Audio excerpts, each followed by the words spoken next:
Hello. Alright, y'all, welcome back to my channel. This is Abby with Abby Reviews, and this, ladies and gentlemen, is a little bonus content for you. We're doing a retro review today of Dallas season 1 episode 13. I think it's called The Election. We're gonna jump into it and see what happened. I know Cliff Barnes is running for some Senate seat, and the Ewans do not want him to have it, and this is gonna wreak havoc. Let's jump into the misogyny, shall we?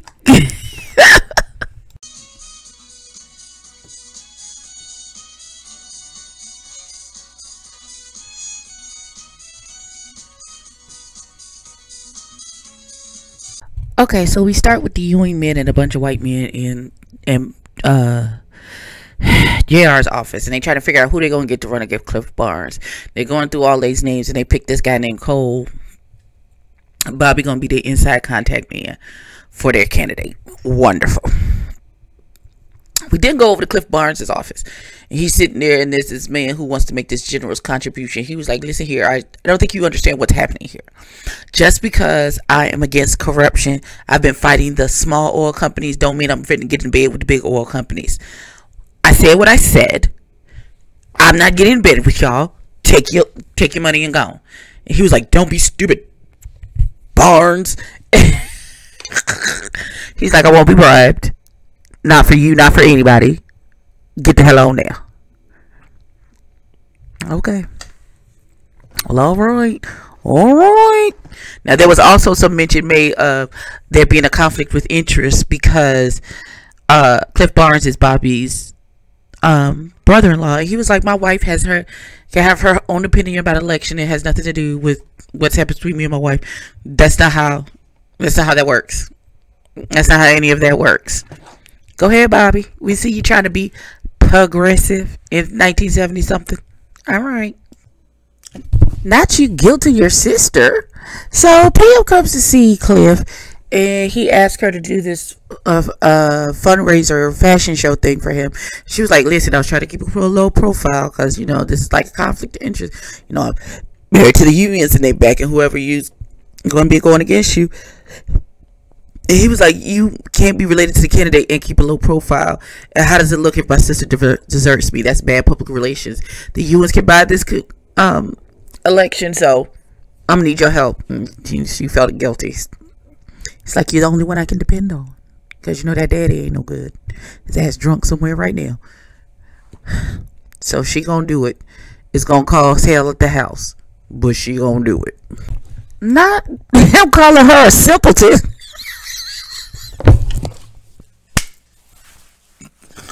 So Pam is at home. She's looking over sketches and stuff, and the whole family is there. You know, they gather around. They'll never be in their own business. They're always in somebody else's business. And so JR is being a jackass as usual, talking about Bobby don't know who family he belonged to. What? Because his wife wants to help her brother? Go to hell, JR. Just go straight to hell. Just go straight to hell.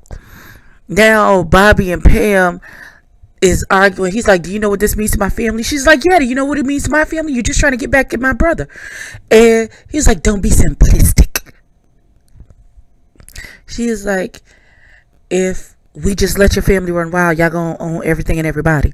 And he was like, now you sounded like that knee-jerk politician brother of yours. Cool. Because it's true. It's not a lie. Y'all trying to own everything and everybody. Sir.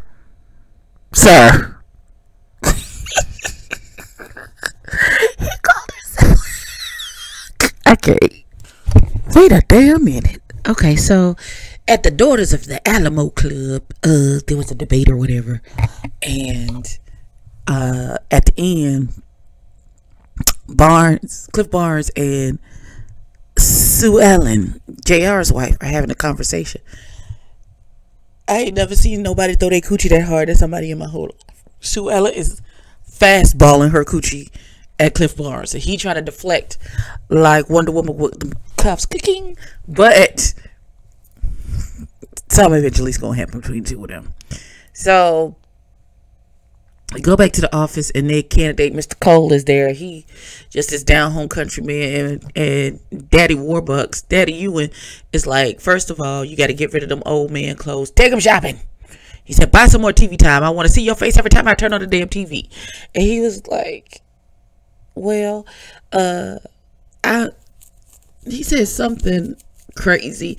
And they was like, child, don't worry about it. We running your campaign. Don't even stress yourself. And then the man says, well, Cliff Barnes got this man from New York to run off Madison Avenue. And it was like, can we get him? And JR was like, I doubt it, because he's working for Cliff Barnes. So he like, well, then we need to get somebody else. And then the man leaves, and he's like, we'll see you tomorrow. They're going to take him shopping and shit. So Daddy Ewing says to JR, there's got to be some dirt on him that we can find. He was like, he's clean as a whistle. He's like, there's some skeletons buried in that closet. JR said, well, if there's not, I'll put some in there. Oh, so we framing people? They not even. And Daddy Ewing was like, whatever. Oh, so y'all, okay. As long as y'all get the end result y'all want. Y'all ruin this man's reputation. Lie on him, frame him for some stuff he ain't even do. But as long as y'all win, y'all good with the bet money. Not JR is so desperate to find skeletons in Cliff Barnes' closet. He tried to say that Cliff Barnes and his friend college roommates is lovers, and that's why he's helping him and volunteering his services as his campaign manager. But no, Pam puts a kibosh on that rumor and says the reason, he's like, he's 30 and he's never married. He's like, he was engaged once and she died. Everybody was like, oh God. First of all, Miss Ellie was like, we're not having no gay talk at my table. I don't like to tone in this conversation. What you need to do is get your life together.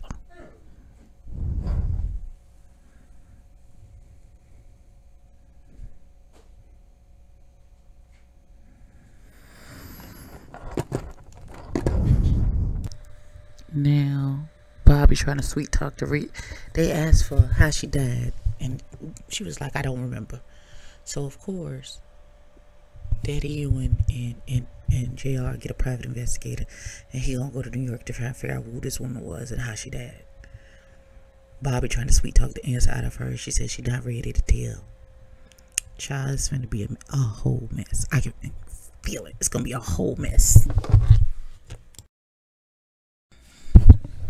Not the woman had an abortion and died in the bed next to Cliff, and they done caught this boy slipping at the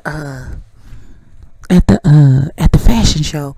Boy, these Ewings work fast, Jesus. Now Cliff Barnes is stunned silent. First of all, they talk about abortion rights, and he's like, what? You talking about my fiance who died from having an abortion? I lost my baby and my girl. What you talking? Get out my child. Foolishness. Lord, Cliff is understandably distraught. So here's the story.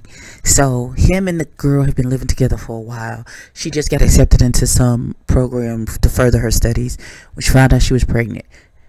He wanted to get married to her. She was like, we're not ready yet. You know, let me get my education and stuff out of the way, and then we'll get married, have kids, the whole la la la.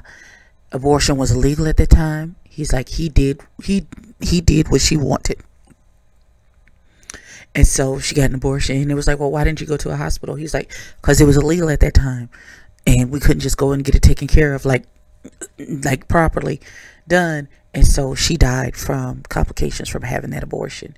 This baby is devastated. He was like, I don't understand how they got the information. Only people knew was me, you, Pam, and the doctor. I know her family wouldn't tell anybody, and I know the doctor just got out on parole, and he wouldn't court this kind of publicity no matter how much money was involved.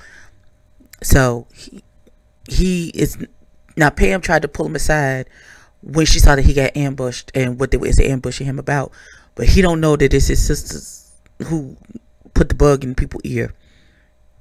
Now here comes Sue Ellen fast ass finna spill the beans, and he gonna figure out it was Pam, cause she don't know how to keep her mouth shut. Child. Jesus Christ. Jesus. All right, so Pam runs over to JR's office and she cussed him and the daddy out. And then him and the daddy was like, it's politics, this is what happens, you know. Thank you for the information. She was like, until you do right by me, everything you even think about. She runs out the office. She's distraught. She go over to her brother's office, her brother's house. He still don't know that she the one that told. And she tells him, and he blows a gasket. Blows a complete gasket, rightfully so. He tell her, get out. He's like, you live with vipers, you're gonna end up being a viper. See, so he said, you a viper now? Go on back to your family. And she was like, how dare you? And I defended you. He was like, it's your fault that this happened. At first, he's like, I never even suspected you. I thought it was Peter at first. I really thought it was Peter. But it was you. He distraught. She distraught. Jesus. Ah, damn. So Cliff loses the election behind this whole abortion scandal. And he blames his sister because, you know, she accidentally told her. He feels like she did it on purpose. She did not. She at the house moping while they having a campaign party to celebrate their win. And she's distraught. Sue Ellen was like, I wish this didn't happen because I'm sick of JR always getting what he wants. Then Bobby comes over. He was like, okay, we're going to fix it. Have you talked to your brother? He still feels the same way. He's still saying the same thing. Y'all put me up to this. So he's like, oh no, we're going to fix this now. So he and Pam go down to Cliff's office. And they get into a little kerfuffle. And Bobby is like, you're going to listen to her. Let her explain what happened. And she explains. She's devastated. He's devastated. He forgives her. They hug and kiss. Bobby's like, come on, let us take you to get a drink. And he was like, no, I just got some thinking I need to do. And then they leave. And Bobby said, see, the things are starting to look better. And she's like, if I know my brother, things are just beginning. And so we go to Cliff in his office, and he called the campaign manager back. And he says, call that man with the cashier's check. Ask him, does he have enough money to buy a Senate seat? Hell, ask him if he has enough money to buy Congress. I said, oh, shit. He's like, I've just become a realist. Y'all done turned this man into a good, faithful, law-abiding citizen. Now he on the bullshit with y'all. Child. This is his villain origin story, clearly. But that was how the episode ended. Like, comment, and subscribe. Tell a friend, tell a kid. I'll catch you later for something. Peace.